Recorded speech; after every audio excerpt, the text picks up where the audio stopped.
Hello, Bob Ullman, Nashua, New Hampshire. It is June 10th, 2013, and the year marches on. One thing we can't stop is time. In fact, time is the most valuable thing we all have, more valuable than money. You know, money you can always get more. Time you can't.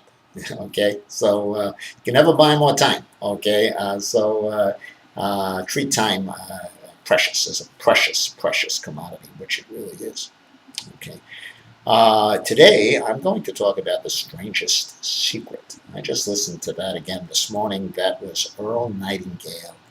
And I can't say I know the exact year that came out. I think it was in the sometime in the 1950s, probably, but not sure on that. I do know it was maybe the 60s. It was an invaluable audio, and if you could get your hands on The Strangest Secret, I'm sure it's available on YouTube. If not, buy it. Do whatever you got to do to get it because it's a wonderful, wonderful audio, and probably about 45, maybe 45 minutes, maybe a little under an hour. It maybe 40 minutes. It was in that range. Now, here's what I take from The Strangest Secret, because that's really what I'm here to talk about. As it unfolds, we hear why, and it really is that the strangest secret is, and if I was to summarize it in one sentence, I would say that we become what we think about most of the time. So again, we become what we think about most of the time. Okay, that's the strangest secret. It seems like a pretty simple concept and not hard. And I'm gonna hold on. I'm gonna just shut my window. It's a little noisy out there. There we go. Noisy street. Anyway, it seems like a simple concept. We become what we think about most of the time, but many people fail to realize that. So what and I myself, one thing that I found out when I started paying attention to learning about the mind, how the mind works, trying to use mind better to try to take me where I'm going quicker, which is exactly what I've been doing. And by the way, I am progressing faster than ever in my life, so it does work. One thing that, if I was to say one thing that I've done differently, is that whereas I used to say, somebody would say, did you read that book, Think and Grow Rich? And I said, oh, yeah, I read it. And oh, when? It was 10, 20 years ago. I thought that if I read something once, maybe twice, maybe every 5, 10 years, I'd read it again, that I kind of got it. And that was a mistake upon retrospect, because I now understand you never really get it. The idea is to always be wanting more, always be wanting to learn. When you think you got it, that's when you stop. That's when you start cutting off learning. And when you cut off learning, you cease to progress. You can't go forward anymore. So we never want to really feel I got it. We could feel that I'm getting it, but not I got it. That was a dangerous attitude that kept me stuck. Okay, I did okay, but I was stuck. I have to say that. Looking now, when I started, I mean, I love this analogy. Somebody says to me, Bob, you want to go eat today? I'm not going to say no, thanks. I ate yesterday. I'm cool. I'm not going to do that because I'm hungry every day.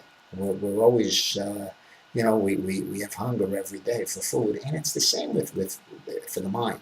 When I started learning that it wasn't a matter of reading something once, it was a matter of or listening once or watching once. It was a matter of studying, making this. This is the most important thing there is in life to achieve our goals, to really become successful. So I had to take it as a daily diet, as a daily part of my living. And I started listening to the audios as much as I could and repeat them and over and different ones and take in different information. I would let my mentors help decide which ones, but then I as my discernment is getting better and better, I'm able to discern, and I'm able to listen to anything I want. I know what's right, and I know when it's a little off. Okay, I'm getting better at discerning. So with the book, same thing. I mean, just I've read Think and Grow Rich now 4 times in the last year or two, and I just keep on. I want to read that one over and over again. Same thing with Law of Success, 16 Lessons. Now, these are Napoleon Hill's books, by the way. So when I talk about a book, I definitely want to give the author, and I want to encourage you to go read them if you haven't, and don't just read them once. Read them, and read them, and read them. Another great one is The Magic of Thinking Big. And then there's How to Win Friends and Influence People. By the way, The Magic of Thinking Big is David Schwartz. How to Win Friends and Influence People is Dale Carnegie, the author. Okay, and these are great books, great books. And How to Win Friends is more of a how-to, a little more of the how stuff, but we do need some of that as well. Okay, when the mind is in the right place, everything takes care of itself. But then we have to fill in the blanks. There's probably no better way than a book by Dale Carnegie, which was How to Win Friends and Influence People. But getting back to The Strangest Secret, so really, that's what it boils down to. And if you read the book, The Secret, by Rhonda Byrne, which was another great book, that's what it really boiled down to. And I guess there was a little play on words there, The Strangest Secret, The Secret. Well, I think there was a lot of similarities in terms of the point, the major point to understand. So we become what we think about most of the time. So when we have to become clear of what we want. If we're not clear, if it's not perfectly clear, and how do we make it clear? Well, we can mix it with emotion, we can mix it with feeling, we can senses, we can picture ourselves doing what it is that we want, see it, feel it, get excited, be there, think about it as much of the time. It should make us happy. When we're thinking about what we want to do, we should be happy. If we're not, it means that our goal is too lofty at that point. We have to change our goal to something we can believe, because if you don't believe it, then it makes you not happy. If every time you think about it, oh no, but I can never do that. Well, that's not a good feeling. So it's got to be in line with something you really believe you can achieve, and that's an important thing. And I learned that through my GIN group, Global Information Network. Through some of the studying and various coursework, I've progressed through that. I have learned about that belief portion, which is maybe some of the missing ingredients in some of the other work sometimes. But however, needless to say, they're all excellent, give excellent information, and the more we study, the more we begin to formulate and understand what it really takes to make it work.